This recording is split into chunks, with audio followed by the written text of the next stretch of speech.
Bonjour, cette page été spéciale jardin vous invite à un plongeon dans un monde encore peu connu, celui de la permaculture. À la Grande Verrière, en plein cœur du Morvan, Nicolas Pézeril cultive citronniers, manguiers et même papayers sur un terrain de 30 hectares, sorte de laboratoire à ciel ouvert. Un jardin étonnant que nous vous invitons à découvrir.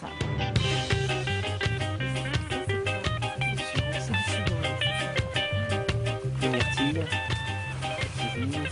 Donc ça c'est le cassis bantron, qui est le plus gros. Ah oui, il est vraiment énorme. Il est encore en formation. C'est l'un des meilleurs aussi. C'est la plus grosse framboise. Ça c'est du kiwi de Sibérie, qui monte facilement des arbres les plus hauts. Azimini. Ah c'est quoi ça? C'est le manguier qui reste à moins 25. Et qui a des manguiers à moins 25. Hein. C'est ça.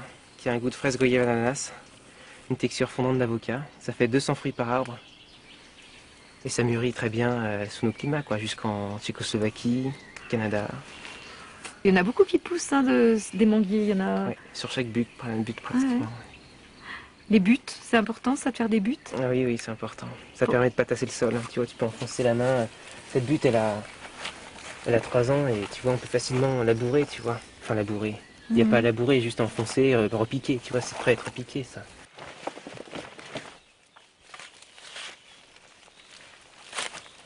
Ah, il y a un serpent là. C'est pour ça que je prends une fourche.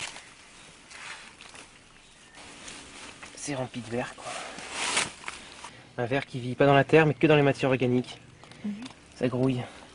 C'est une espèce qui peut vivre en très haute densité, qui mange son propre poids par jour. Du coup, ils font une espèce de poudre qui retient 3 fois plus l'eau que la tourbe, la meilleure terre qui soit. Alors, on a aussi un autre engrais là. La consoude, ouais. Ouais. Ça produit 30 kg de feuilles par an. Il faut le couper en 7 fois. C'est riche en azote et en potasse, mais ça manque de carbone. Du coup, il faut mélanger. La consoude, c'est très bien pour les vers, ils adorent ça. Décomposition rapide, par contre. Et ça, alors là, on applique des principes un peu de la permaculture. Ça fait partie des principes. Ça, avoir le fourrage le plus proche possible de l'endroit qui en a besoin.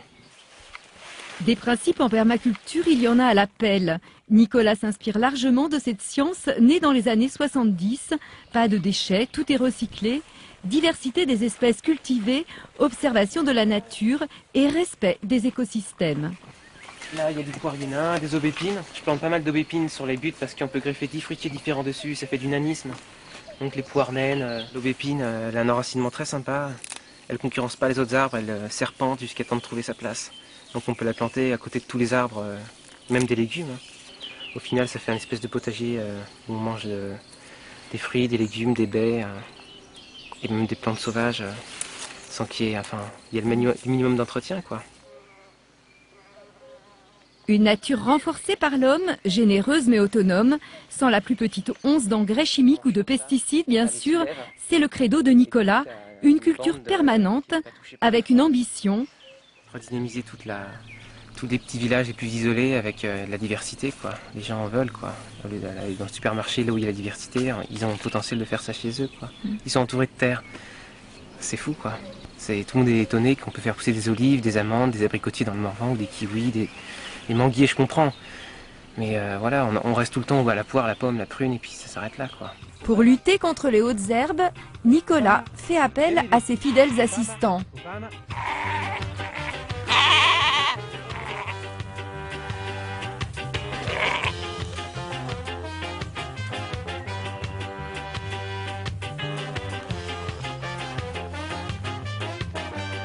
C'est la myrtille américaine, Vaccinium hachei.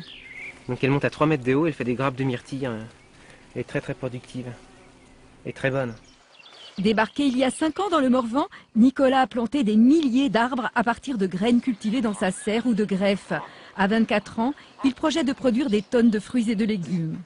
Je viens de Paris et je me suis mis à aimer la nature et j'ai regardé, je voyais bien clairement de plus en plus ce que je voulais. J'en avais marre, quoi. Et on a tous des activités vraiment pas forcément épanouissantes, ouais.